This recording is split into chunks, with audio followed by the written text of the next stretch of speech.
DreamHack Astro Open is brought to you by Astro Gaming, Monster Energy, and Zowie.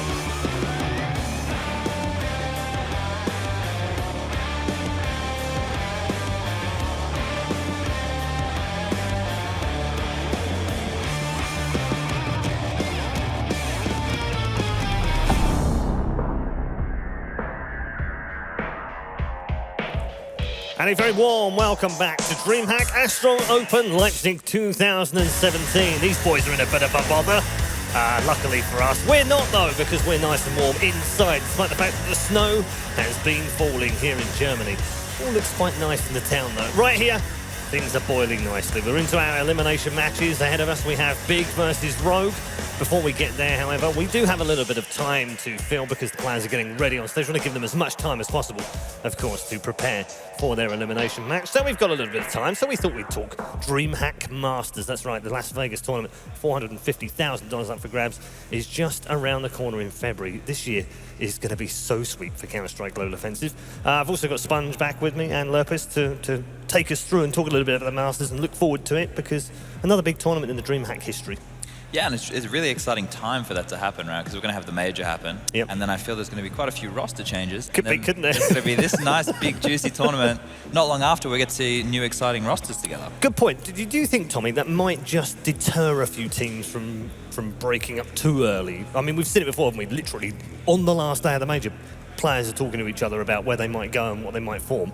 Do you think we might just see a little bit more stability? Well, I think this time around, a lot of that talking between players has already happened. Some of those contracts have already been signed. Yeah. And the only reason we're not seeing those teams at the major is because of Valve's roster change rules. So we're going to see a lot of new rosters the week after, presumably the week after the E-League major. And this time the DreamHack tournament is going to be at the perfect timing for that. Last year it was kind of unlucky because the MLG tournament wound up being so late that the Malmo Masters event was a little too soon and teams weren't really ready to go again hard at that. So this time is perfect timing. It's going to be the next big tournament. It's tons of prize money and all the new teams are going to be on show. Yeah, absolutely. Tickets are still available, just about, so make sure you go and grab them right now. Details on the screen right now, so go and grab those if you are in the Las Vegas area, or if not, go and fly in. It's well worth a couple of days of decadence and Counter-Strike alongside. Oh, definitely. You've had a bit of fun in Vegas, haven't you? Yeah, it's a good town. I think the tickets are like $30, I was reading. Yeah. That's cheap as chips. Cheap as chips. Is that cheap as casino chips? Oh, look, see, then we did that. That was almost perfect. All the top teams are pretty much there. I mean, you've got North End, Ninjas in Pyjamas there, SK Gaming there, Na'Vi there.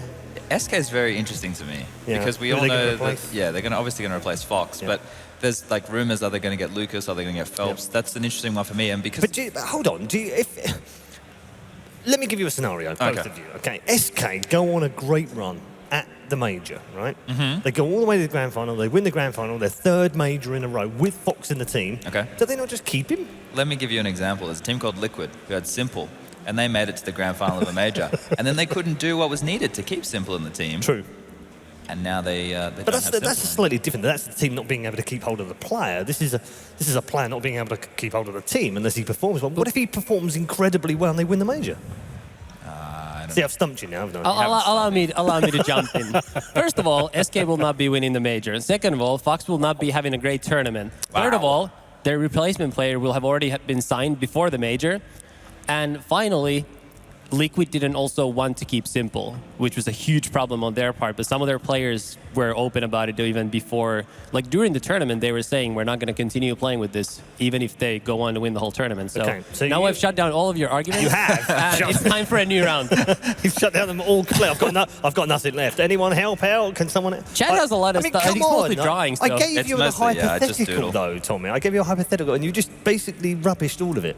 Well, black and white, he's correct. He is. Yeah. I try not to crush dreams. Right. Yeah. I let the people on Reddit, theorize. Try and help them along a little bit. That's the black and white truth, and if you would expect things like that to happen. So. What about North? I'm excited to see what they're going to do this year. We saw the pictures on the Twitter feed yesterday of the training facility that they have inside the stadium. Of course, it looks fantastic. Looks great. It's an inspiring view. Yeah.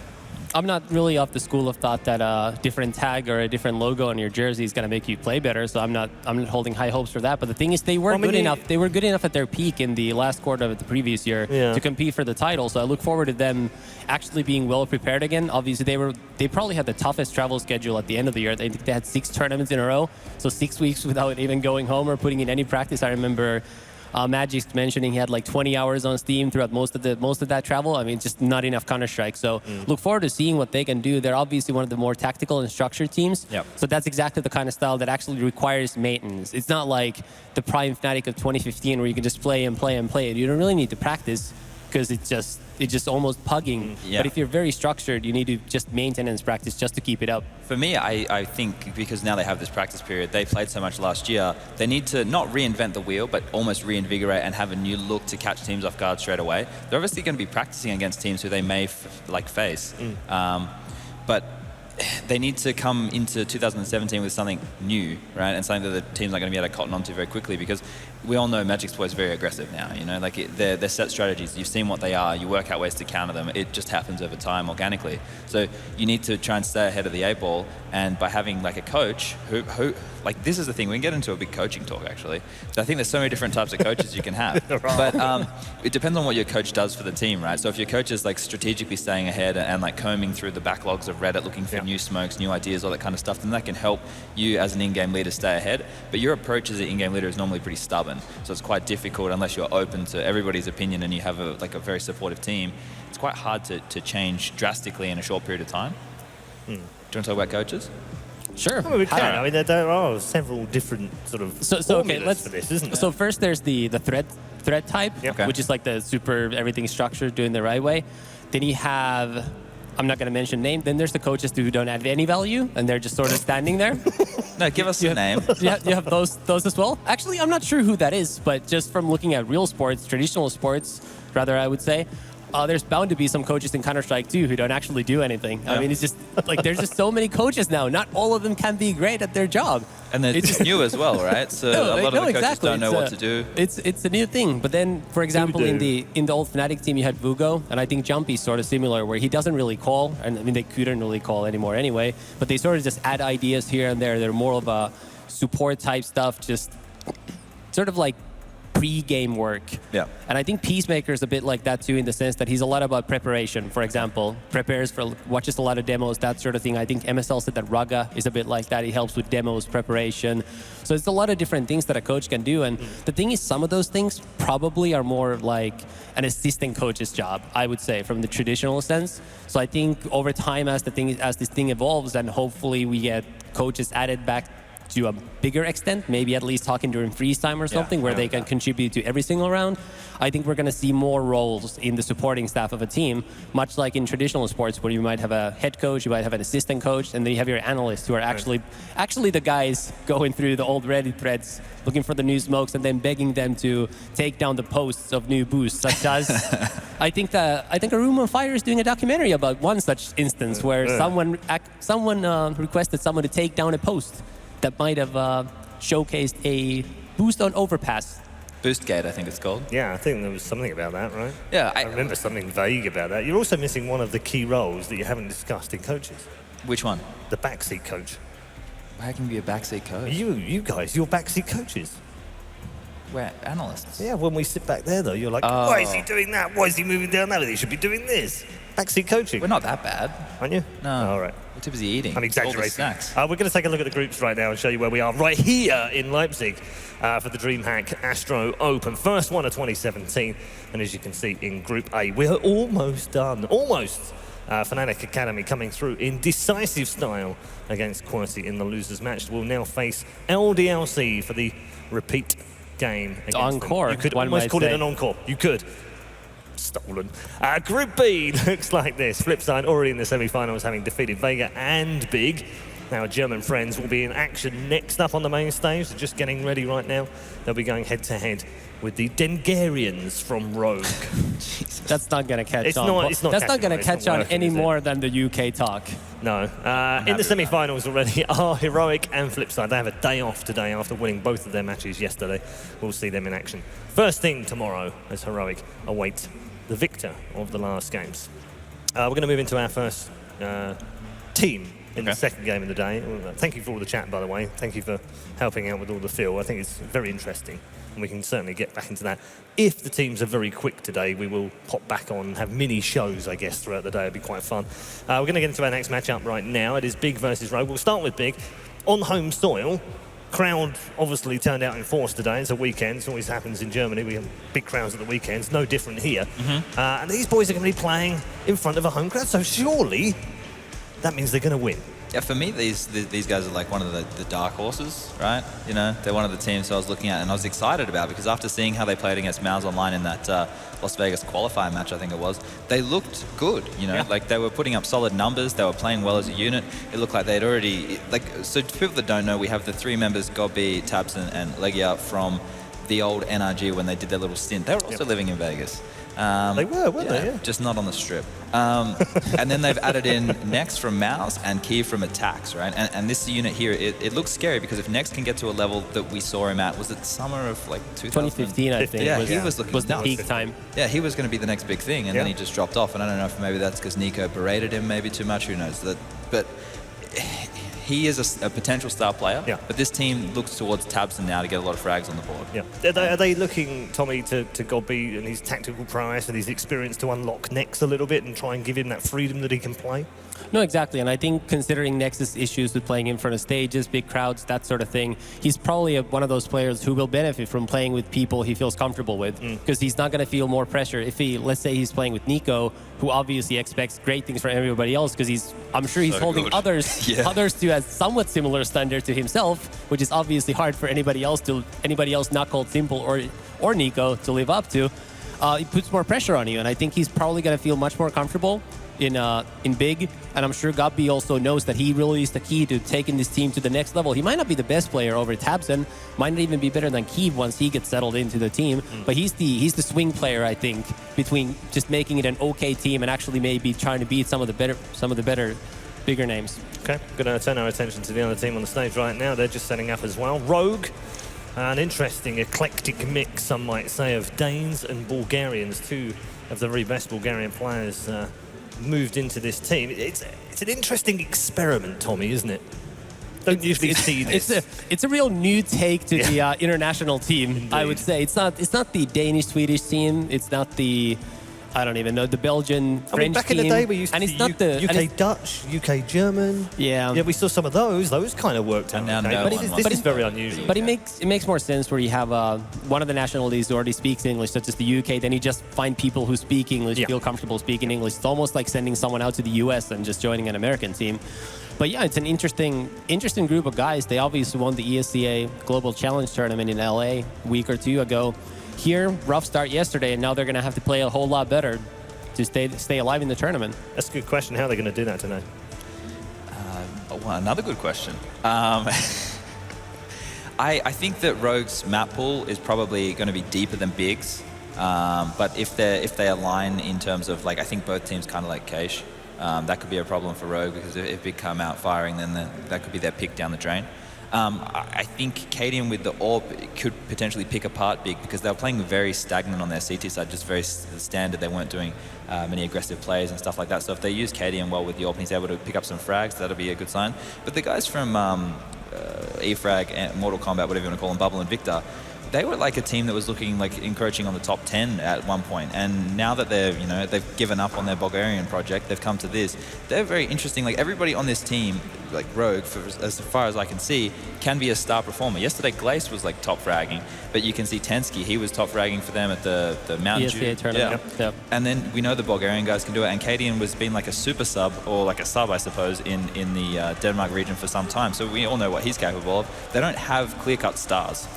Okay, map vetoes are incoming. Where are we going, Tommy, with this? Well, Big really just want to play maps that don't require a lot of tactical prowess, because they're just not ready for it. I was speaking to some of their players and the management during the break there, and they said they had about 1.5 weeks of practice maybe. So that's not a whole lot to build your game.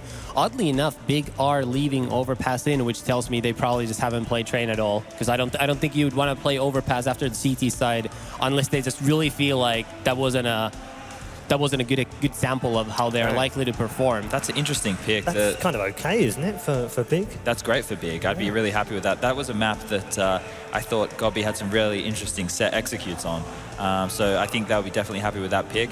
And now in the next phase of bans, Big will probably ban Overpass. Remove that one from the pool. Don't give that a chance. Even though they probably have enough on it to play it at a very basic level, I wouldn't want to be playing it here in a best-of-3 decider. Do you think that Rogue probably kick out Dust too? No, they're going to kick out Overpass. That's interesting. That's I mean, if it ends up on Dust 2, surprising move. then I think Big are happy, right? I guess because I thought Rogue beat LDLC on Overpass. So that's an odd move considering yesterday. It could also be some bad memories of playing, for example, Gob's teams or Kiev on the map. I mean, sometimes these little things that you think are kind of funny, they actually do affect people's decision making when they don't have a lot of other information. And Dust 2 is the third map. I think that's a solid pool for Big. Yeah. I wouldn't call them favorites, but they definitely have a chance. They're not underdogs by any more than interestingly 40-60 at most. We've ended up with Dust 2 as the third map, potentially, if we get that far. Rogue have picked the map that I think probably Big would have been happiest on, which is Mirage, and they've ended up picking Cash, which suggests that they probably feel quite confident on it. So all three maps suit them. It's the map they beat Mousesports on last week in the Las Vegas qualifier. Yeah. So this is a solid map pool for Big, and if there's any effect that the crowd can have on the Dengarians, then who knows? Maybe there's a really good game here. I mean, I'm not ruling out Big by any means. They got started in the second half yesterday. They looked quite good at then. They looked very good against Mousesports in the online qualifier. We know they have some talent on their team, and obviously I think Gobby can outplay his opponent, who would be Cadian on the other team, in terms of leadership and tactics. I think he can definitely outread him. I think out preparation obviously should be a given, considering there's very little to prepare on for Big. So I like this series for Big after seeing the map pool that we wound up with. Are you prepared to put your reputation on the line for the predictions, though? Or I'd pander to the crowd. You're pandering to the crowd? Yeah. I think that's always a positive thing to do rather than a brave thing to do. Yeah. I'll go with Big. You're going with Big? Yeah. Okay. German support for Sponge, I like it. I just think the map pools, like they said, they don't want anything too tactical. These are the least tactical maps you can get in the pool, right? You need 1 or 2 set executes to catch a team off guard, use them as gimmicks down the track, fake off them, go from there. Gobby's going to have that, and they're going to have that with the 3 members that they've retained from NRG. So that base is there, and slot Kievan next in, just getting some kills, and they're going to look strong. Okay. I think often it's a mistake when you start vetoing thinking about the other team more than you think about yourself. But I think if there's ever a time to do that, it's now when you're playing against a team that just isn't prepared. And I think Rogue made the mistake of picking the maps they feel comfortable on, as opposed to removing the maps that they think Big will be comfortable on, just playing them on sort of medium-term maps for both. So I actually have to go with Big, I think. It's also the team that I placed a wager on earlier today, so it would be a little hypocritical to play both ways and then claim victory either way. Indeed. So I'm going to go with the Germans, and hopefully we'll get some opposing views somewhere else. Well, you're not going to get any from me. Why don't we just enforce the opposing views? Shall we? Yeah. Well, let's all pick Big then. I'll go with Big as well. We'll all go Big. Okay. Right? The others can go small. If you're going to go at all, go Big, right? How many more puns we can get in there, I don't know, but I'm sure the commentators have got a few. Let's bring them in right now, actually, and say hi to our commentary team for our second match of the day. Are you guys, are you tomorrow Big too? Are they ready to go Rogue and pick Rogue? We are notorious for sure. I'll let you start it off. Well, I think I'll, despite me, of course, loving this German team and talked a lot about Goblin. Well, hold on, hold the cards. A Dane is going to go for the Danish team. Yeah. But I talked to Cadian before this event, and he said we're going to lose the first game and then we're going to win the rest. Right. So this is also the same man that trolled on Twitter though yesterday. Yeah, he's a hard man to trust. Cadian is the problem. Yeah. But you can't take everything he says at face value. Just keep that in mind. I do, definitely. But yeah, I actually think that Rogue has a decent chance in this one. Big are, of course, a great team. But I think this is going to be a 2-1 victory for Rogue in the end. All right, Blue, what do you think? I'm actually thinking that if Rogue's going to take this, if Big is going to take this, they need to take it within the first 2. Because if it goes to Dust 2, I'm thinking that's where Rogue is going to crush, and they'll just take it 2-1. Lucky it's over in 2 then. Yeah, that's what we all think anyway. We're with the crowd. Go Germany, go Big. Ich bin ein Mann. I am a man in German. I was about to say, that's like basic the challenge is set, guys. Feel free to do the entire commentary in German. Good luck. Das ist nicht ein Problem für mich, Flo. I think you just said that is not a problem for you? Not a problem at all, man. All right. Well, I can understand that. I definitely can't speak it, though, so we won't be doing that. But welcome, ladies and gentlemen, now, as we do prepare to get into our first map here. It will be Mirage, interestingly enough, and once again, for anybody that is just joining us, it'll be Big versus Rogue here on the big stage at DreamHack Leipzig. Yeah, definitely. And I really got to agree with what Lerpus was saying on the desk, because I feel what Rogue has done here is they have picked what they feel comfortable on, just like he said. And as he said, in a situation like this, where Big has had 1 week, 1.5 weeks practice, you have to always focus on, despite, of course, you can pick what you're good on, but also say, okay, let's force them out on a nuke, on a train, which we aren't good on, but we're probably better than them because they haven't had practice. So I think they kind of let the map pool slide a little bit in the favor of Big, and with this map veto being this way, I would say 2-0 for Rogue, but with the map pool being the way it is, I think actually Big surely are going to get a map in, because these are some very talented players, and they're going to do good damage here on the German scene. It's the Dust 2 that's really going to throw Big off, I think, and that's where Rogue will really show their strength like they did last week in their grand final match there. Specifically on CT side, they were completely unstoppable, and then they kept that momentum going pretty well on the T side. So if they can get that advantage again, that's going to be the, again, not to pun anything here, but that's going to be the big thing that Big will have to worry about on the third map, should it come to that, of course. So they'll be looking, I think, to close this out 2-0 if they want to take a clean victory here.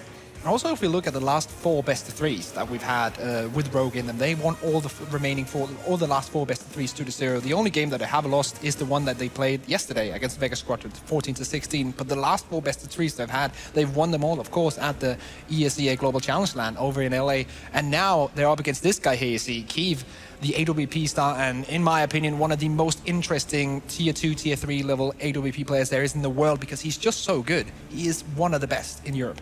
We're seeing him do pretty well, I think, on his last team, too. He actually, looking at his statistic, though, it's interesting to see that him coming out of this team specifically, because as his time was starting to end with his previous squad there, it seemed like he was actually sort of falling off a little bit now. So he's kind of going to have to look to redeem himself by coming onto this new squad. And, I mean, hopefully with some teams, you kind of get that honeymoon period, so we'll hopefully start to see that kick in a little bit now as these guys find their stride. Yeah, definitely. Also think one thing they mentioned on the desk as well is that Nex, he's a really good player, but he has been playing in the shadow of Nico for such a long time. Now he has got to be a team captain that really knows how to utilize his players and make them deliver the best performances that they actually can. And I think that might also be a really, really big factor here in this team, because if Nex starts running, if Key starts running, they have 2 star players who are able to go into bomb sites, get the entries, and then with kind of like the support and utility of Gorby and his forces behind that, then they might be able to take sites, hold them, and actually win the game. There's another factor that I think is going to come in not so much in map 1, but I think a little bit more in map 2, and that is actually Legia, and he got some pretty good maps. I talked a little bit yesterday in their match about how Legia is very map dependent on how well he's able to play, and I think Cash and Dust 2 are actually the 2 best maps for him. So this works out really well for him, and the fact that if, as we go into that second and third map, I think he's going to become alive a lot more if he's a little bit more quiet over here on Mirage, and all of a sudden that may surprise the guys on Rogue a little bit too if they're not really accounting for that, as he had a pretty poor showing in yesterday's match. Unfortunately, it was pretty non-existent for most of their match there. Yeah, definitely. When we talk about the maps as well, when you usually look at a Rogue best-of-3, and the maps they usually pick are, of course, Train, which got banned out, and that is the map, in my opinion, where Rogue would have the easiest time against BRG or Big. But Mirage and Cash are the next 2 maps that they usually pick in the best-of-3, so this is actually not a bad, despite, of course, we see Big as this, like, they're not 100% prepared. This is not a bad veto that much for the Rogue guys. This is probably what they would have wanted. Ideally would have wanted Train, but you can't have that. Of course, Big knows their stuff. Gorby is a great leader, so he knows that they have to instant ban that. But still, Mirage and Cash, and then Dust 2 in the end, that's not too bad. No, not at all. And I think Mirage is the biggest question mark here in terms of how big, or apologies, not big, how Rogue is actually going to perform on it here, since that's the biggest one that's sort of up in the air with this sort of team. I haven't seen him play it that much. That map overall, I think, was pretty much avoided at all at the LAN last week that they played in. So it's going to be a little bit of a mystery in terms of how they'll show up to it here today. Yeah, definitely some happy German fans in the crowd. So the crowd is filling up here really nicely. So shout out to all the Germans in the crowd. Always great to see a home country kind of represent for your own team and represent for your own event, and really supporting DreamHack Leipzig here. So kudos to all you Germans in the crowd. That's fantastic to see. But we're about to jump in and see some fantastic CS as well, as we have, of course, as Paul dubbed it, the Dengarian mix of Rogue taking on the German slash, what's that, Serbian? Bulgarian, not, but what's Legisha? What's his Serbian, something like that? Bulgarians. No, Legisha from Big. Where's he from? Oh, Legia? Yeah, that's actually a good question. I have the HLTV page up. But of course, they all speak German, so we'll just call them the German team here. They are definitely the home favorites. Oh yeah, he's Serbian. Okay, right. good. I thought I was a bit off there. But we are, of course, waiting just a few moments, and then we will be jumping straight into the game for you guys to enjoy right here at DreamHack Astro Open Leipzig.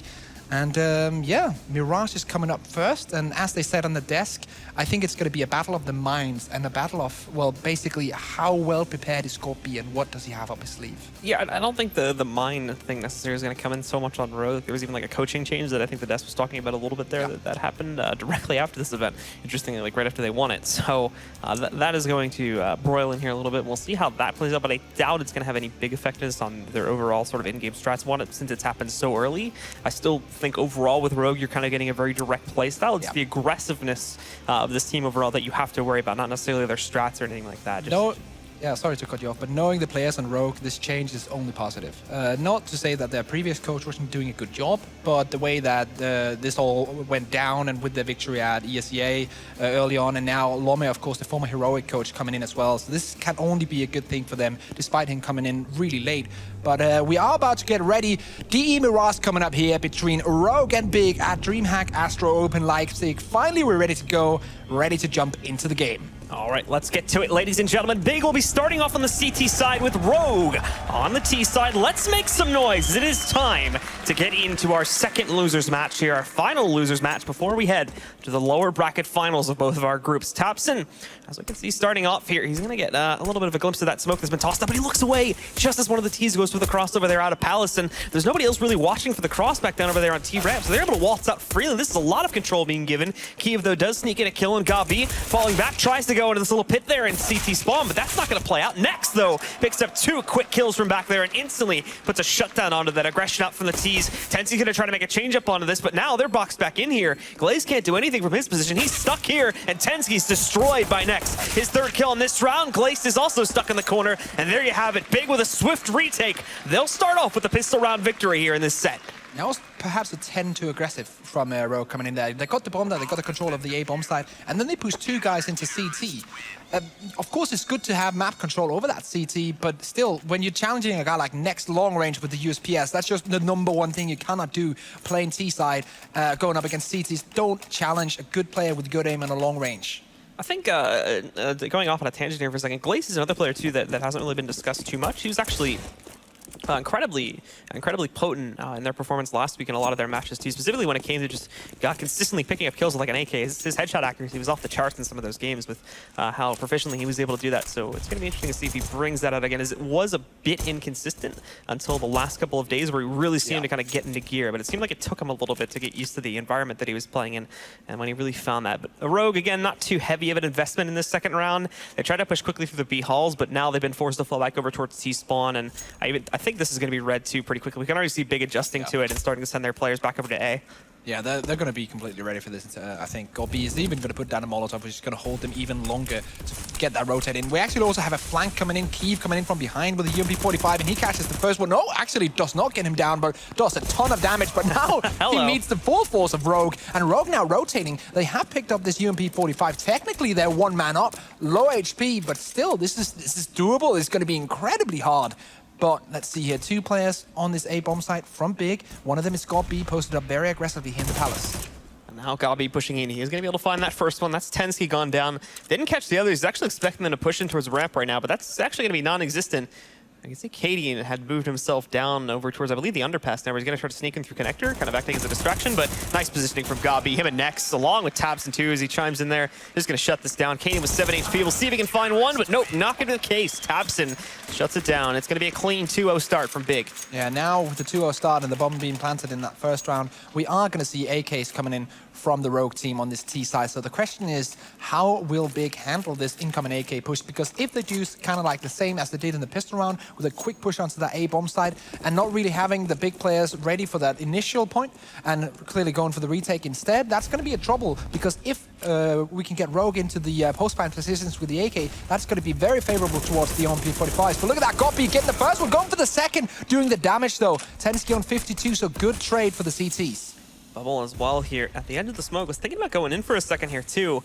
They're still very spread out, so that forward of a move in here while actually having the bomb ready to deploy into the site would be somewhat unadvisable, considering it would take a lot of time to regroup there and actually get the bomb onto the site. But Legia now is going to get boosted up over here to watch out a little bit better for any mid-action. It's non-existent right now. Rogue are spread out on the outskirts of the site. I'm not sure if Kiev I don't think he's on. saw that player outside of the palace area a moment ago. So Bubble's still under vid. No, he saw him there as he does go for the jump up to try and find him. So they are aware of it as Bubble, however, still stays in this position. The Molotov not going to affect him.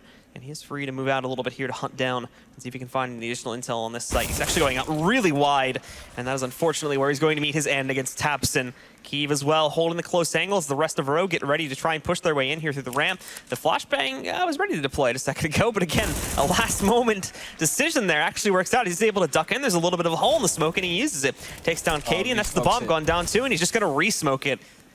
Perfect, perfect, perfect, perfect. He can hold that smoke with the UMP-45 and actually forces the terrorists to go completely other way around on the map. And as that is happening, Big R rotating 2 players, one going aggressively up mid and one rotating straight to the defensive point of the B bomb side. So there's just no chance that Rogue are going to do anything in response. Actually, Glaze just steps in and get a headshot. Should not actually have happened if Legends has just held his angle. But still, it's a 1v3 with, well, 13 seconds to go. Let's say the odds are not high. Yeah, Glace probably not going to have a whole lot of chance of doing this, but he's going to be ducking down, looking to try and see if he can take out these players, but it's not going to play out. Key moves in, shuts them down before the timer expires, so obviously he's going to get the money for that one, but still, overall, another shutdown coming in for the German roster. And there we go. Shut down completely by the Germans, and the Danes and the Bulgarian has to they have to rethink what they've been doing so far, and they are going to do almost a full eco around here, just buying a couple of pistols and then rebuying in this next coming round. So Rogue technically are going to be on a 4-0 lead here to start off things on Mirage, but of course Mirage being a CT map, you want to get the majority of your rounds on the CT side. And got beat. They do actually catch on to the fact that he's getting playing fairly aggressively here, so they start spraying into that, get some great damage going. Tapson though back in the picture here, taps on one of them, taking down Victor, finds a trade for that, but still they move onto the site very quickly, and Caden's going to sneak that kill too. Here comes Kiev, back from CT position. He's found 2. Next actually tabbing in there for a second as well to help out, and he kind of saves his teammate's life, and then Legia gets the final kill. It was looking actually like they were going to be able to hold good control of the site and find a plant and everything, but then all of a sudden that retake comes in really quickly, and Big denies it. Yeah, very good job from Big. Just holding a standard push, and that's something you need to be able to do as well to be a consistent team. You have to be able to hold these explosive pushes despite them getting the first frag. Kiev doing a good job here, just gunning people down, and now we're into the interesting round. The first buy round of this game, the first real buy round, because Cadian is on an AWP, Kiev is on an AWP. We actually have Godby still sticking to the UMP-45, and that might be a problem coming in later to this round, but economy-wise, that is a wise move. We see that pretty often. That's it's been a fairly standard thing that everybody's been doing nowadays too, is they just save with the SMGs to allow them to rebuy in the event they lose their first gun round. So anyway, Tapson and Kiev with a nice shot there are going to open up with the first 2 kills in this one, and already stunning the possibilities for Rogue to even get into a bomb site to begin with. Their other mid players going to have to fall back and regroup, as these other 2 are positioned. They did get themselves out initially. I'm kind of wondering why they don't smoke CT there it is. like early night, but before walking up the ramp. You know there's going to be an AWP. You know Kiev is a very good AWP player, and he's probably going to play on this A bomb side to begin with. Why don't you just smoke off CT to be sure, instead of just walking 2 players up with the AKs? You could have walked up with Cadian, but he was not there. So that just seems strange to me from Rogue. It's almost like they banked on Kiev not being there with the AWP. We can see Kiev specifically again chiming in once again with that AWP. He's found Bubble gone down now in these last 2. I mean, Tensky had a position a moment ago back over there on Tetris to play with in case they got aggressive, which, you know, they've been no strangers to doing that previously, even in the mid-round situation.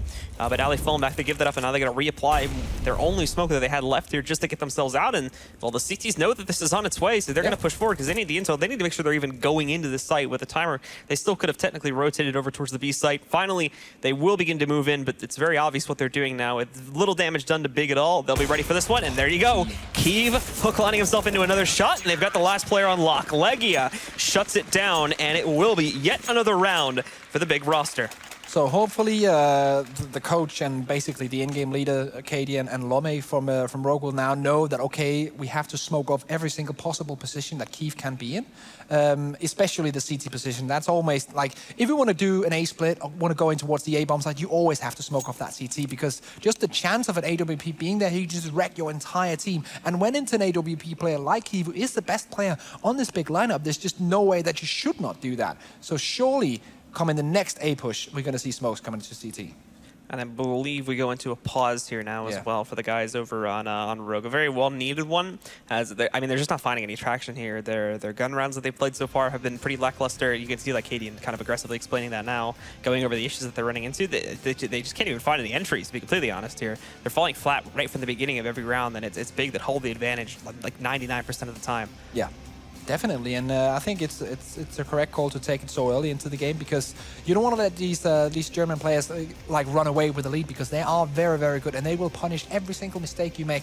So better to correct those mistakes earlier on in the game. Get some feedback in from your coach, because I know Lomme is a very analytical coach, so he has everything prepared and he's reading the game while it's happening, and the timeout allows him to give his feedback to the team and kind of answer, okay, what went wrong, what can you do differently, and then give that communication to Cadian, and then let Cadian feed that out towards the team. And then now with the round coming in here, and I'm not sure if they're actually going to go for the buy here, but definitely the next buy round we're going to see something very, very different coming up for Rogue, surely.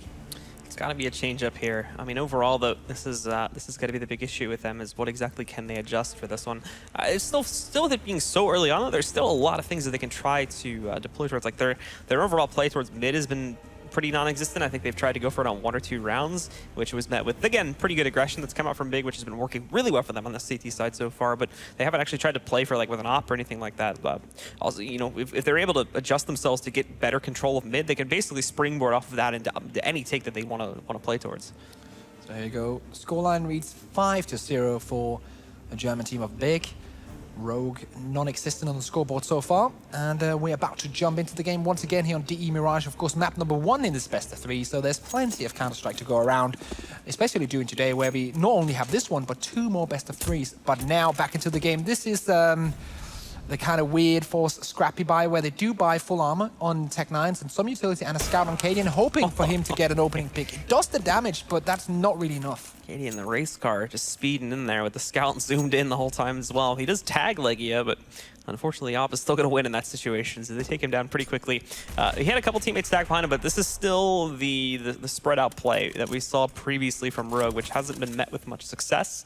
I imagine that much like these past attempts at it too, they are eventually going to fall back from the B halls, the second player is, and then Bubble's just going to regroup and they'll try to push this into A again, but without, like I was saying, without the mid control, obviously Big will put 1 or 2 players on it, but as soon as they realize that it's an all-in hit again, they can just divert all their attention to it, and it's going to be very easy to stop that kind of a play. So here we go. Scout switched over to Tensky, so he's going to be the one trying to open up, while the rest of his team are going to be the one throwing the smokes and the flashbangs, going over towards the site.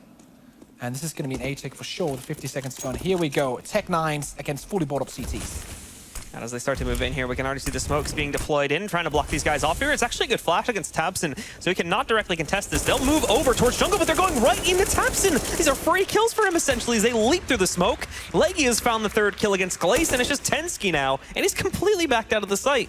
But they did get the bomb down, though, so that's at least something. Of course, there's no way that Tensky's going to be able to clutch this one, but with the bomb going down, they will have some money.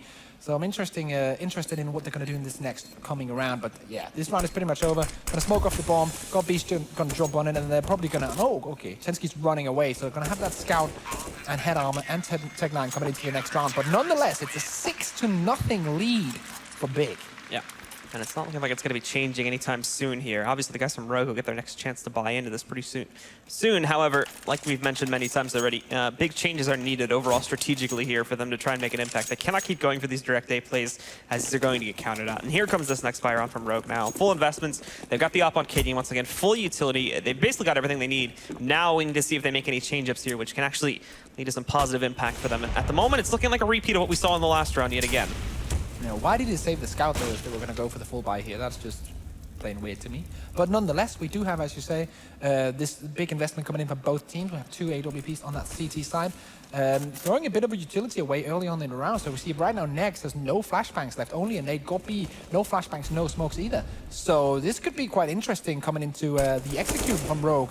Victor's trying to make his way in, and they also have Glaze posted up in the palace. So this looks like it could be an A split with, I'm not sure, is that Cadian? Yeah, Cadian in underpass on towards that opposite bomb site. So he's probably going to try and hold a few players there while his teammates are going to attack B, and then he's going to do the flank. We can see the smoke starting to get set up now. In comes the A play yet again. We will see if this has any impact now. Cadian's also going to be tossing one. I believe we'll see where this one gets tossed over towards in a moment here too, as they all throw them back in. That should cover essentially every avenue on the site.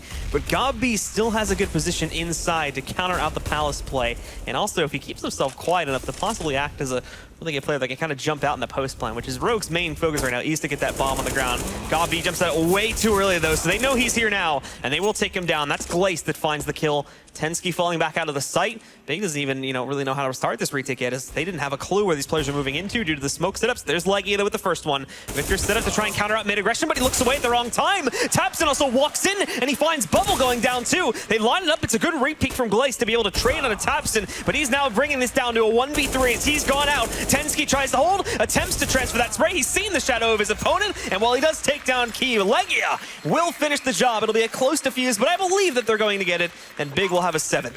Yeah, definitely. That was one of the rounds that I expect to see from Rogue. Good executions, wall of smokes coming in towards the A side, kept taking that bomb site. Got be very unlucky that he didn't get that. But that hold in connector, that was just atrocious from Rogue. They were just not ready for Tapson coming in there, and he just cleaned them up. 2 quick kills. And that was pretty much what started the retake and really got the round home for Big. So now 7-0, another full buy coming in from Rogue. They got this bomb down once again, so they have Atomic Cone be going, but still lacking utility on this T side. I think it was still a good attempt from Rogue, though. In fact, the way that they go and take the site is really great. It's just the post plant that was really sloppy from them. If that had been tightened up a little bit better, there's no doubt in my mind that they would have taken control of that round. So, at the very least, finding a good strat to use here. It's just now cleaning it up and actually being able to pick up a few of these rounds. They need to do it soon. Already 7 rounds on the board for Big. And well, look at this. They're not even checking towards the van position. Next is just freely cleaning up these kills. And what? He walks forward. They should have been able to hear that, but no. He gets a second and even a third against Victor before finally going down to Glace. It's Cadian and Glace now as the last 2 alive. Glace is stuck behind the big white van back over here, and they even tag him through that too. He does trade that, but the Molotov burns him up. And Cadian, in the meanwhile, is way over here on Cat. Let's see what he can do in the 1v3.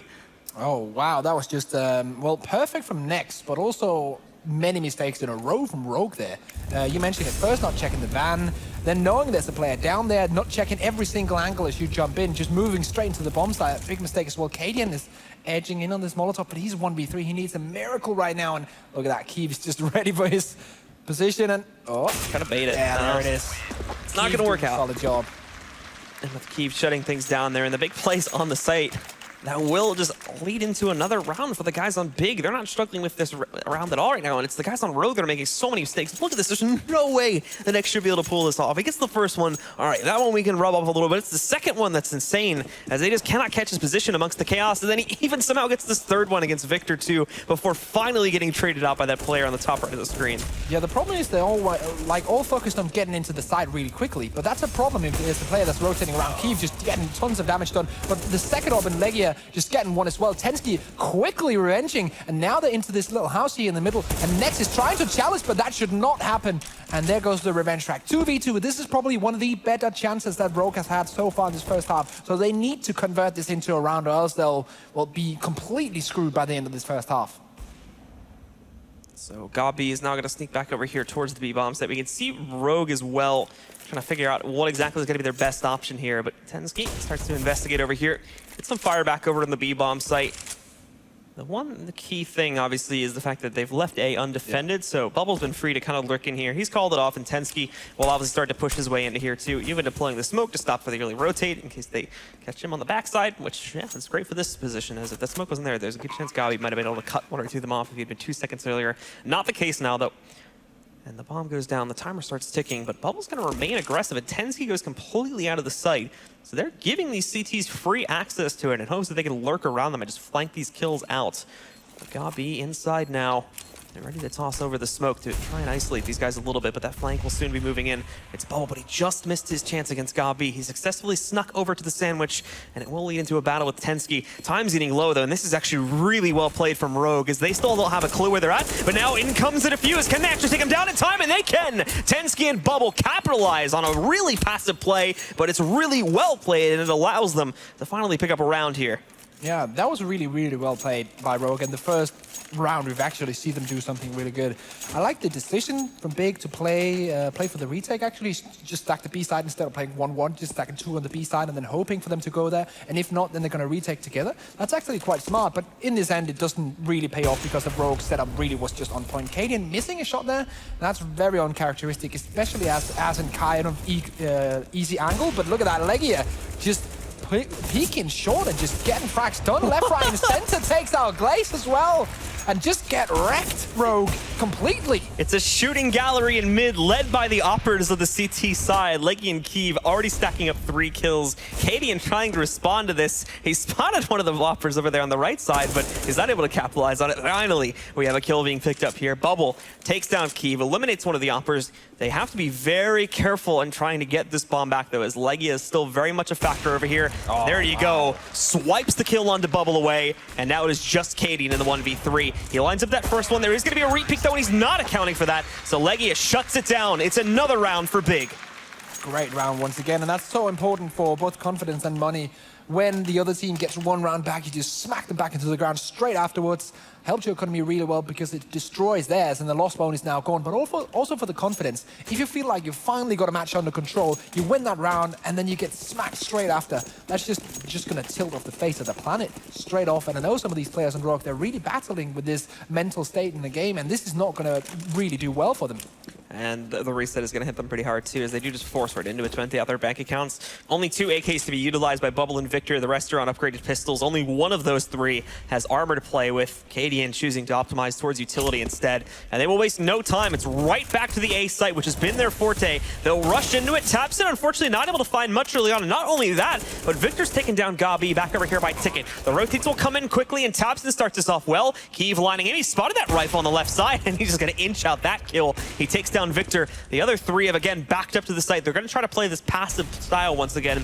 However, they don't have nearly as much utility to be able to try and bait this out as before, and the CT still have plenty of their own. In fact, 4, all of the players still alive, have smokes. In fact, one of which was just thrown out there. In comes Bubble, though. He's going to get aggressive now, jumping back in towards Tetris. He's found Kiev, ducking back behind to bait them towards it, but reloads at the wrong time. And that's where Nex is going to pick up not 1, not 2, but 3 kills against all of the remaining players there. And once again, they will continue to shut down the offensive coming in from this T side and rack up the rounds as they get up to double digits. Yeah, really well played by Big, and everyone in this team is looking perfect so far in his role. Kiev with the AWP, Legia with that secondary AWP as well, and then Tabs and Nex coming in with the rifles as well. Gobi, of course, in the bottom of the scoreboard. Doesn't really matter because that's not his role. So he's also fulfilling every single thing they need to do, and that is why they're in the lead, 10-1. Now we do see a full pistol buy here coming up from Rogue, full buy completely from Big, so there's not going to be much competition in this round, to be honest.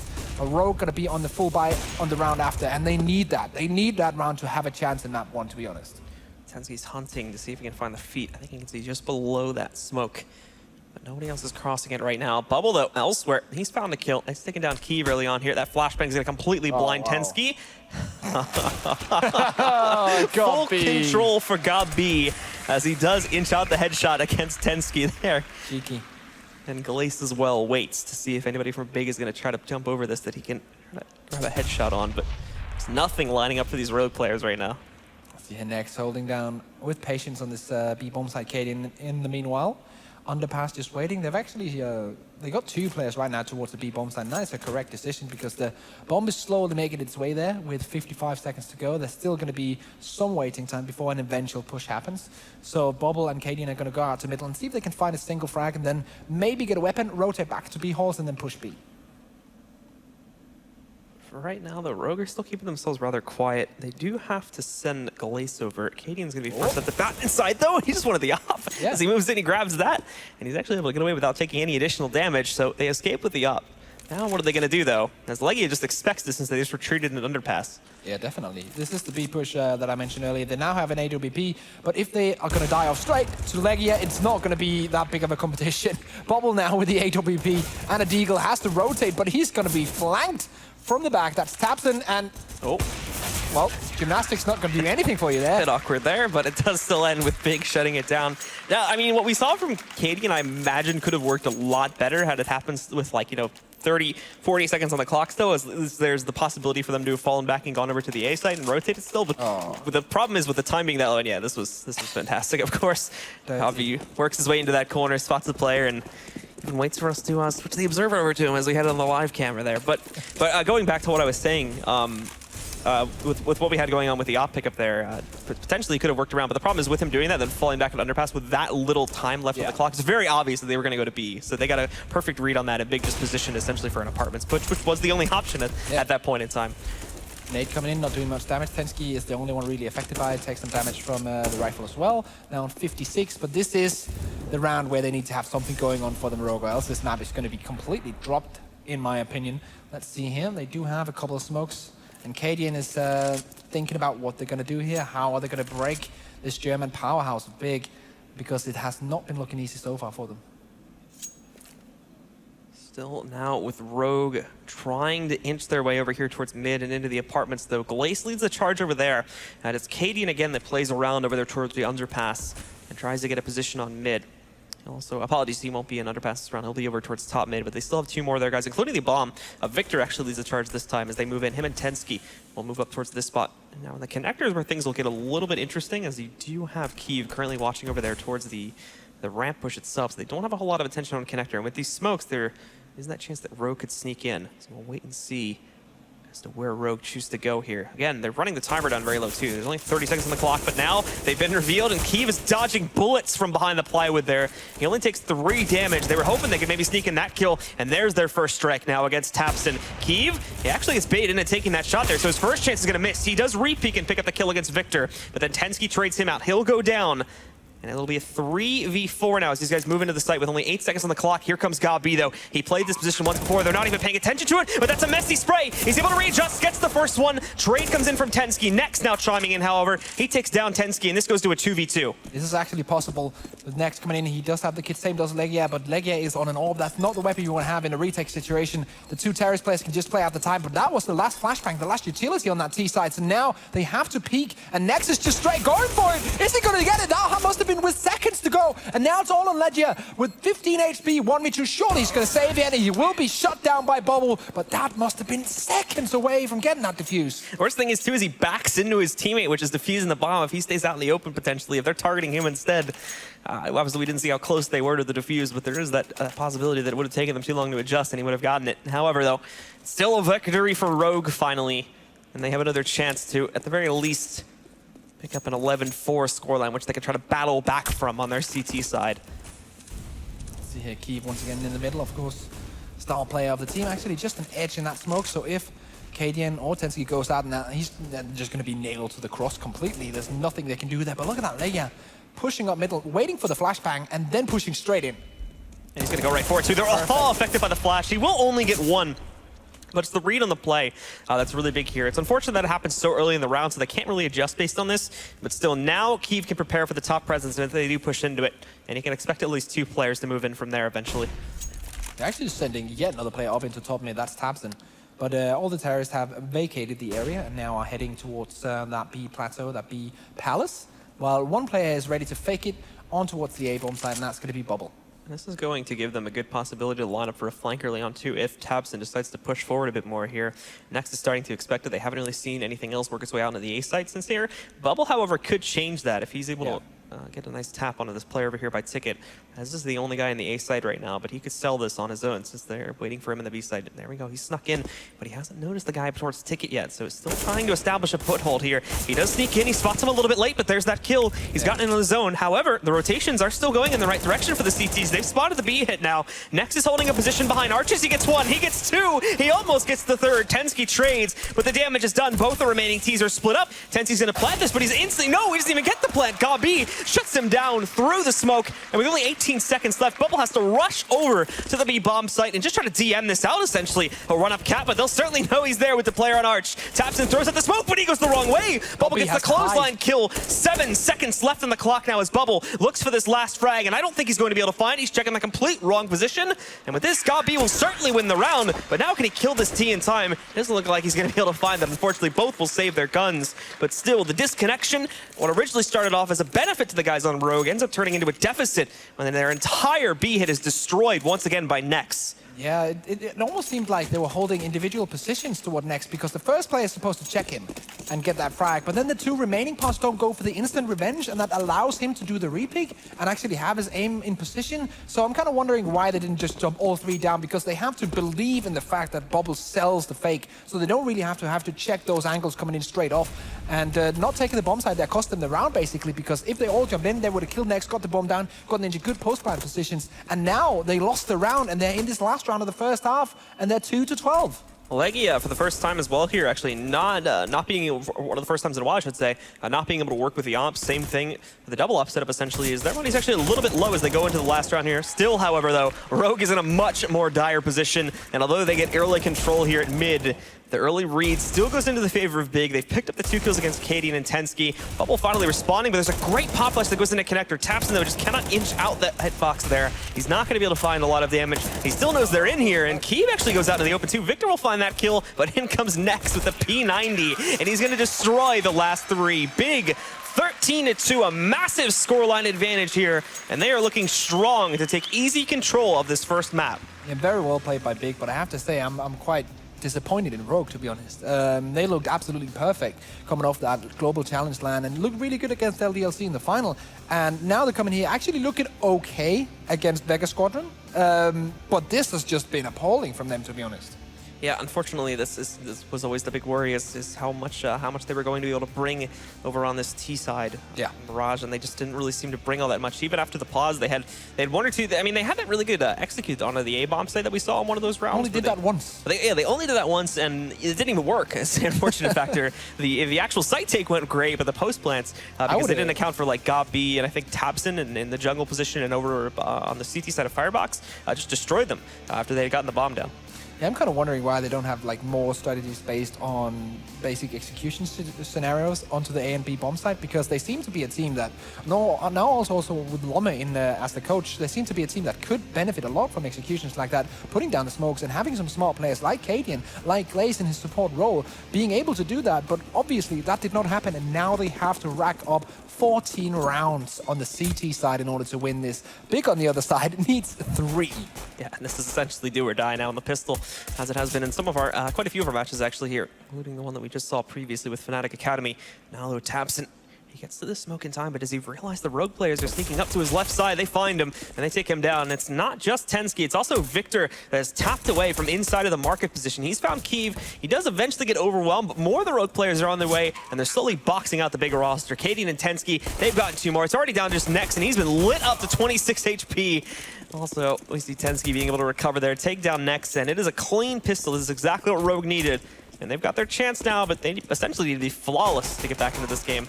A very important point to mention is that they did get the bomb down Big here, so they're going to be full eco this round, and then they're going to be buying AKs in the next one, surely.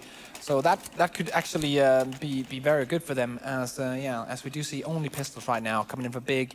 That means AKs in the next one. So how will Rogue be able to deal with these incoming AKs in the next one? Of course, assuming that they'll just win this on, and Bowl actually buying a Zeus and then just shooting it straight to hell. No use of that, so that's money like thrown out of the window, and that could be a problem because on the CT side it's very hard to get an economy going unless you're just winning 5 rounds in a row. Yeah, and we can see now with again Big just going to be grouping up, probably just a big play after some waiting, of course, on the timer into one of these 2 sites.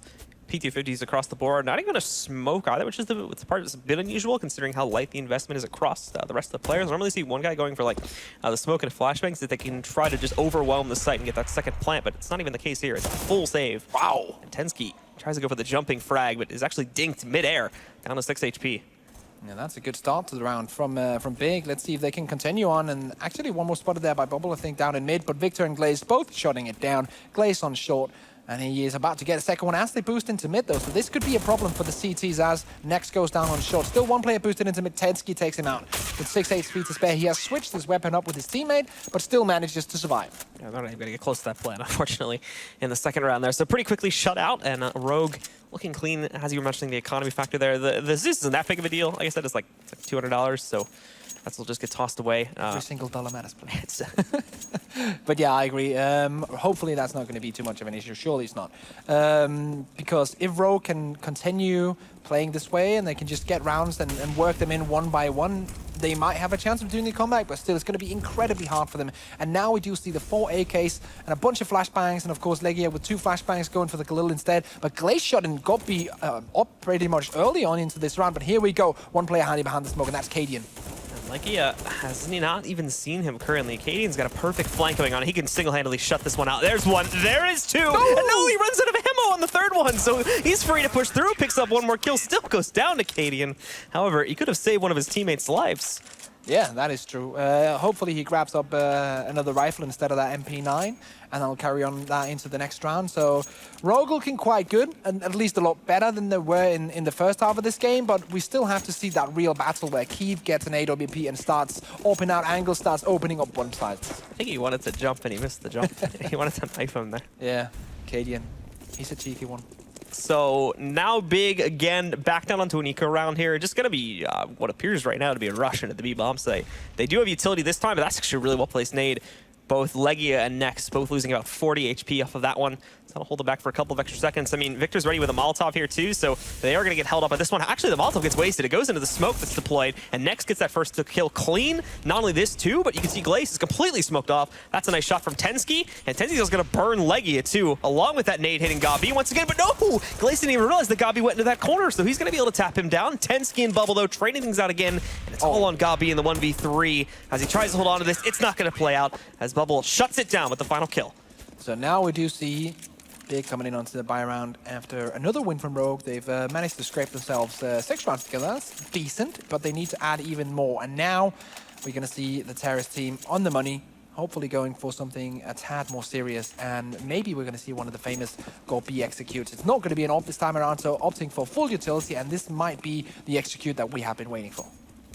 Going directly over towards A. Everybody leading up to the ramp right now. Nobody in Palace either, as everybody's grouped up here. And with utility, I imagine the execute will come in after a little bit of delay here. Keep in mind, though, that the longer they wait on this, the larger the possibility that someone just sneaks right up mid. So in they go, wasting no time on it, but nobody checking up on the platform right now. Victor is free, along with Glaze, to rock up the kills. 3 for 3, however. It's evenly traded. Big still manages to bring it down to 2, but look at how lit both of the remaining Big players are. 16 HP combined, whereas Cadian's still at full. He's had no involvement in this up to this point. Tensky, though, is also down at 9. There's Kiev actually finding Cadian, so it falls to Tensky to try and clutch this out with only 9 HP, and he only has a single flashbang to do with. He knows where one is, and no! Actually, Nexus runs right into the spray, so he's going to take him down, and this is an even battle now. Tensky's hoping that Kiev goes out into the open. He does catch that first flashbang, but he's looking to the wrong side right now. He may have spot on the left, and no! Kiev peeks right into it, so Tensky's going to be able to get the clutch, and we will see a 7th round coming up for Rogue.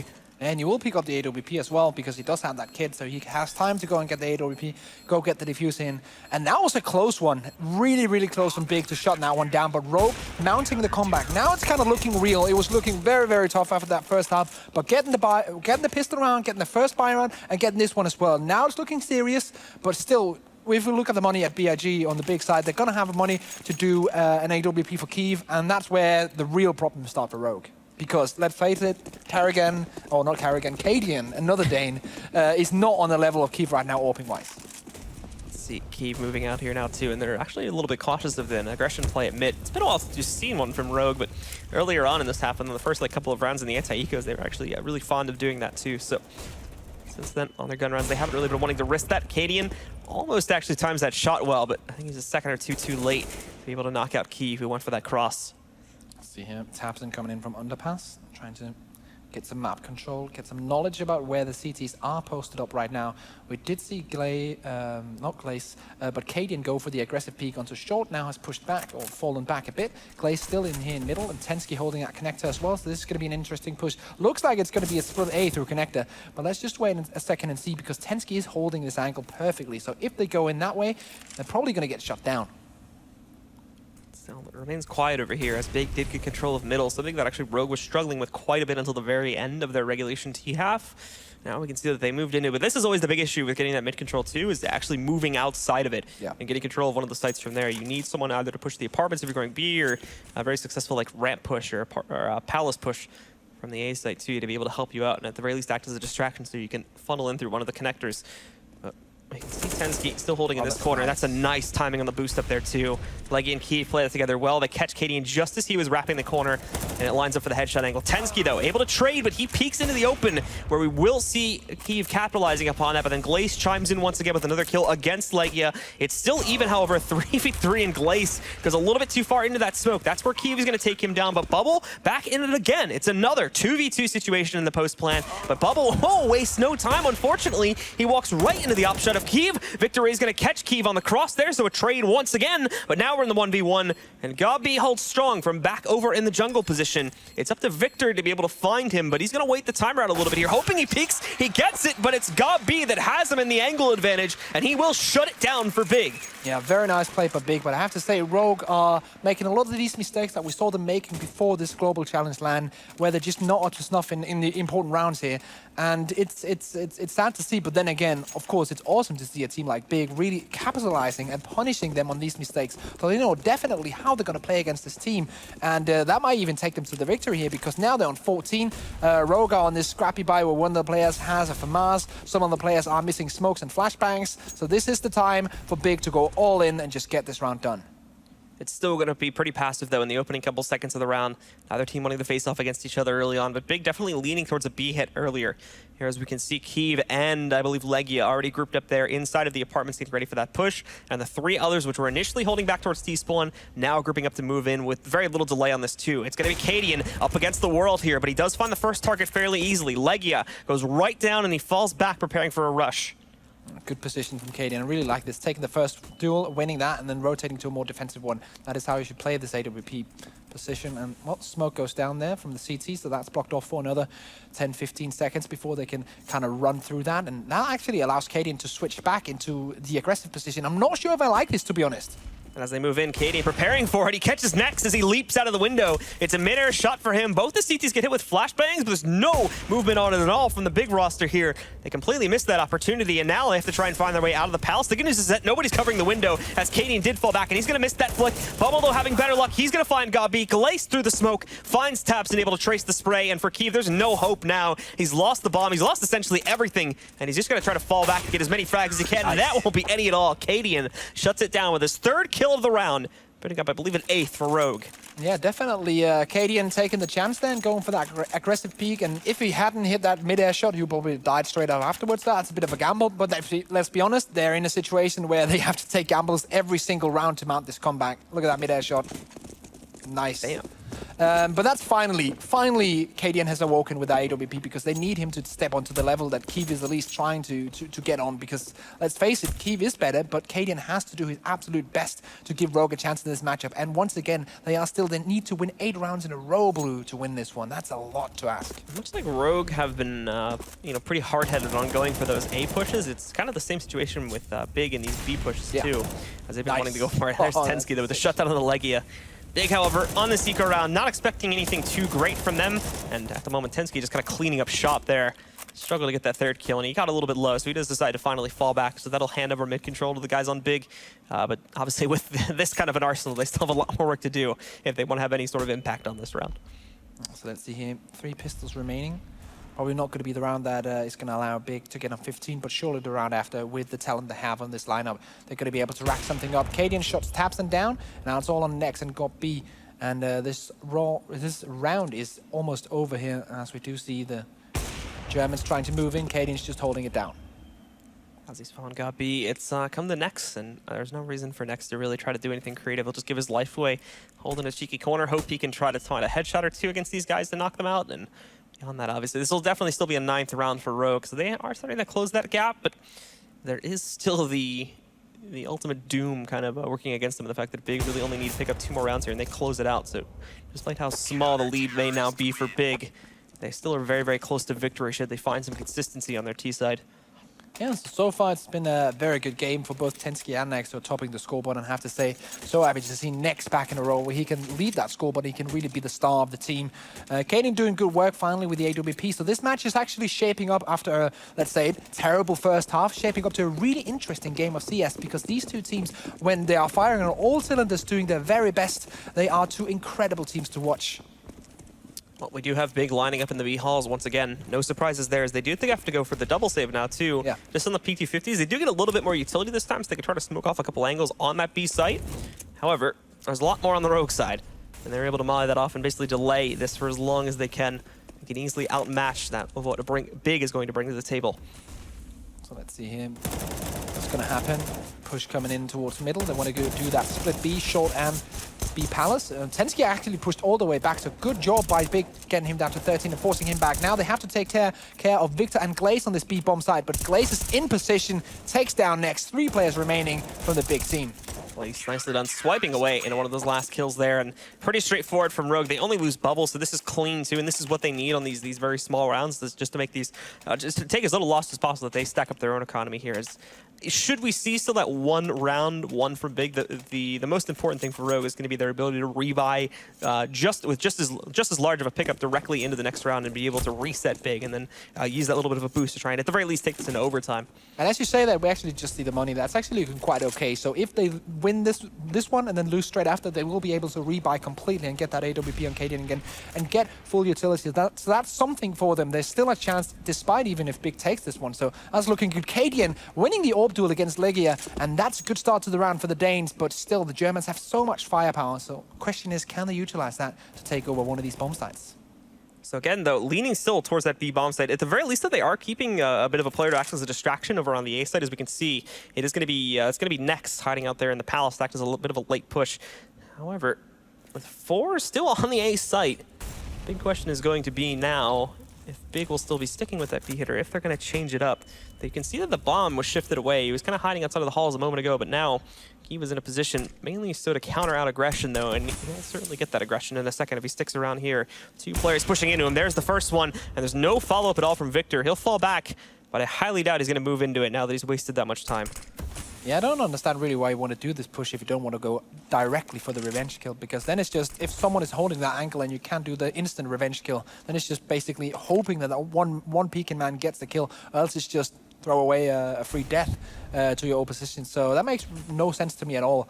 But nonetheless, it's good for the German players as they now move in towards this A split. Just Victor looking here. Keith going for the no-scope, but now the bomb is down. They can hold this bomb, and with Cadian coming in, getting too quick with the AWP. Next taking down Glaze, but still, it's going to be an incredible big ask for him to clutch this 1v3. He's a great player, but surely no way he can do this. Going in for the first one, not getting it done. Victor takes him out, and that's round number 11 in the Rogue comeback. And although we did criticize it earlier, that is where that aggression from Victor is justified, and the fact that he pushes in there and holds that angle after so much time has gone by, easily like 20 to 30 seconds after we saw that first kill happening. It's very safe to assume from the teaser that he would have fallen back into a safer position, but the fact that he sticks around there, it is a sudden surprise, like, oh, there is all of a sudden still a second guy hanging out here, and it catches them off guard. That I agree with. There's a bug on the window there. Hello, bug. Very big bug. How are you doing today? I hate bugs. Well, Big are going to go into a tactical pause here since things are getting a bit dodgy now. And they may have to work a little bit harder just to close out this game, since Rogue are closing the gap once again, and I believe they're just within 3 rounds actually of tying this up. They could, in theory, just close it out in regulation. I'm pretty sure that Big are actually going to be on a pistol buy this round, so they're not going to be on a full buy. That means that probably Rogue are going to be on 12-14 before Big can actually buy weapons. So that's going to be very, very interesting. And that's probably what they're talking about now. Okay, what are we going to do in this Tech 9 smoke round, perhaps? Get the bomb down, and then what are we going to do in the buy round after that? Are we going to run double AWP setup on the T side? Not likely, but definitely going to get an AWP onto Kiev. And now Gopi, of course, the man in the picture right now, sitting here thinking about what we're going to do, getting that communication out towards the players. And surely they're going to be ready. Of course, man in the picture right now, the new coach for Rogue, former heroic coach Lome. Him in unison with Cadian in the middle here, the in-game leader for Rogue, are the ones making the decisions, taking some feedback there from, I think, Tensky. And surely every single player going to be ready when this pause expires. It should be expiring here in about 30 seconds or so, so we should be ready to jump back into the action here as Big are still looking. It's been the T sides here that have been real troublesome, really, for both of these teams, as CTs have been basically dominating the playing field here, and it's I think it's overall due to a lack of variety when it comes to executes here. Both of these teams have been playing very predictable and very easy to read T sides, and although the CT sides are looking great, it's all just because of the fact that the Ts aren't really doing anything super creative. It's very easy to make these callouts and rotate into them once they get the early intel. Yeah, so far we've had 3 rounds on the T side being won by Terrorist. That's absolutely insane.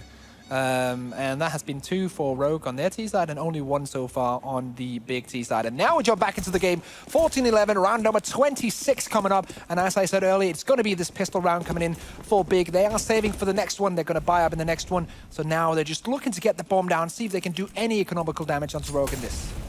Malta was going to hold the early aggression from Leggy off for a moment here too. Nothing too big to worry about, but Victor actually is allowed to push in, and that's a beautiful lineup against Legia. Absolutely destroys him. And with that already big, you're going to lose one of their crucial players into this early round situation. Keep in mind, again, they're ecoing here, so this is not a round that we expect too much from them, but still, knocking a guy like that out is going to give a lot of control over to the Rogue roster and help to sort of help to, again, get the read as far as what the situation is going to be for this T side and where they will eventually execute towards. So a bit of a noise made on that C platform, and now they're going to set up the smokes. I think this is for the A split. So the 2 players here in mid, they're going to rush straight down into connector. The 2 guys are going to meet up from A main, and then they're going to try and sandwich these 2 players on the A bomb side. Let's see here as they come in. Go and Tensky will line up first against this. Unfortunately, he won't be able to see all that much. He's stuck back out. Bubble, though, there's nobody that smoked him out. He's free to fire these shots. And now Cadian chiming in from the backside of the connector. He legs one of the final ones alive, and Tensky will do the job to finish things off. Gobby's now the last man standing with a CZ. He picks up 1. There's a lot more on its way, and he'll run out of ammo. Try to play with cover to stay alive. He gets dinked through the box, still at 67 HP, and he actually grabs 1 more before going down to Victor. Still, though, it will be a round for Rogue as they continue to inch closer and closer to 14 and tying this match up. And they're building the economy as well, so this is really good for their comeback, to be honest. They have 2 players around the 7 to 10k mark after buying in this one. Actually, they have 1 player and then 1 player in 7k, so that's really good. And Cadian, of course, the AWP player, the most important player to keep alive. He's on 10k, so that's really good for him. But look at Tensky going off 26 to 15. That's perfect from him. And he's been the guy in mid here too, edging off quite a few of these kills in the earlier round. Big have got a little bit too aggressive for their own good there. He's been able to shut down quite a few of them in the early round situations, and along with playing into the A side too, and Big have decided to push in that avenue. Let's see here, Kiev with the AWP on that T side. Very important to get him on that weapon because he's just absolutely dangerous when he goes into sides and can open up pretty much any side on any map with that AWP. Has 1 smoke to kind of position himself with, but he still needs to get something done before doing so. And actually also Cadian once again with the AWP on that CT side, running the old JW combo, CZ 75 and AWP, but not as effective as it was back in the day with the lower switch time where you could just gun everyone down. Big still looking for their way into one of these sites. Still plenty of time left, so it's not too worrying if they haven't moved forward yet. However, the fact that they're still so far back with so little time to work with is what we're going to have to worry about in a moment here. But 45 seconds, they are starting to move into it. However, out comes Tensky as that smoke did start to fade away in mid. He grabs 1, but overstays his welcome in the open, and that's where Tabson is going to capitalize to take him down. A 4v4 is what will be brought down to.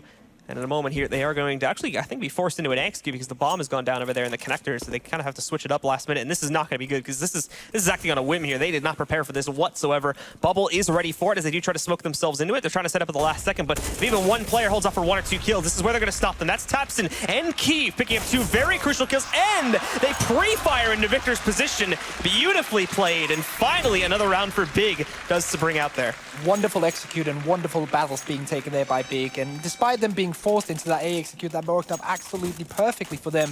So very well played, and here we see replay of Tapson winning that duel. He should not have been able to win it, but his stellar aim just takes him out there and just inches in and takes out the player in shadow as well. So that's really good, and now Big on 15 to 12. They can take map 1 right here, but luckily for Rogue, they had that economy we talked about earlier, so they can easily rebuy into this one. But of course, if they lose this, it's all over on map 1, so they have to go all in, have to take some risks here. Bigger still holding back again over there towards the top mid. It worked for them in the last round, so they're going to try it again in this round. A bit of a good luck in coming in from that last round, however, in the fact that they were able to pick up the entries so well. But considering the fact that that had to be due to a last-second changeup, still a bit worrying. And that it could have gone the complete other direction should have Rogue's players had a little bit better aim in that situation. Yeah, definitely. So here we do see Tapson just holding defensively, as the rest of his team is right now, just Holding back, making sure that nothing crazy is going on from Rogue, making sure that they are in their position as well, just waiting out the time before they are going in for their execute. Tapson is actually in a very aggressive position, so he's going to be the spearhead if they want to go into this split A. And right now, 2 players rotating back onto A main, so they're going to go 2 from mid and then 3 from A main, I think. That's going to be the play for Big. They have had recent success on this bomb site, so surely they're going to go for it again. But once again, we see this aggression coming in towards A ramp, and let's see if it pays out. And as they move in, Keeve, actually a bit of an uncharacteristic miss from him, considering how well he has been doing in this match up to this point. But no follow-through on the Rogue side. They're happy with just forcing him away. And they do not want to go out too far, where there obviously is a very big stack of players on that T side. They'll still hold the position. Victor waiting in this corner, but Keeve on the re-peek shuts down Victor. Now Tensky's turn to battle with these guys as they don't actually check over into the room. So Tensky's free to grab his first kill. Taps and trades it. Glaze with another one. Legier from the backside picks up one more for the T's. It's going to be a 2v2 as the bomb does start to go down, and they will attempt to pre-fire from the ticket spot, but no damage really connecting, and Keeve lines it up against Glaze. Now it's Cadian, 1v2, and he's been flashed into a corner, wasting about 5 seconds away here, and he's got no more utility. Smoke's in the way. He's not going to be able to find Keeve back there as he's tucked safely in the corner, and over to Cadian's left as he goes up too far. He will find an opponent. He actually finds the head, but fires way too slowly on that one, so he's going to miss his chance in that regard. Switches over to the CZ to try to push back in. He's hoping to find the guy on Tetris. Won't find it, but the swing shot gets the headshot onto that first kill. He'll jump onto this defuse, hoping he can get Leggy into the open. Looks directly into that flash, tries to time the shot. The shots are missing, however, so we almost saw a whiff from Legia, but it's not the case. It will be Big, finally shutting things down over here on Mirage to take control of map number 1. What a great game so far. What a great start to this best of 3 between 2 very interesting teams. Big taking it, and Rogue trying to mount the comeback, doing really well, but in the end, it will be the Germans winning out. And what a round in the end there. Keeve just so on point during this game. 26-21 is his scoreline on the scoreboard after this game, and definitely the man to watch. But on the other side, on that CT side, Tensky did very well. Cadian got started with the AWP in the end of that game, and he actually also did really well on the CT side, but definitely a questionable T side by both teams. It's always a little bit crushing too for a team, I mean any team really, to start off from that far behind in one half, to basically make the comeback happen and then essentially lose it later on there. So the guys from Rogue are going to have to take a moment to reset themselves and hopefully come back in better shape for map number 2 on Cash. Yeah, definitely. So they have to, as you say, reset themselves, go to the bathroom, just talk about everything, what went wrong, and then just say, okay, guys, it doesn't matter.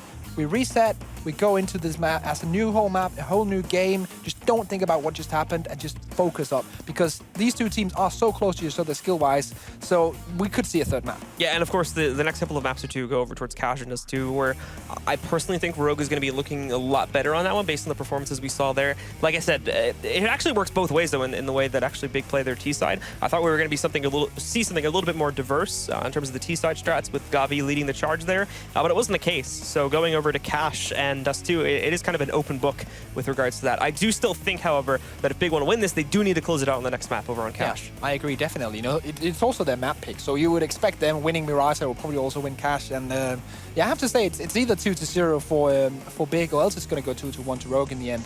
But let's wait and see. We're going to go to a short commercial break, and then we'll be back with map number 2 in this best of 3 from DreamHack Open, Astro Open, Leipzig.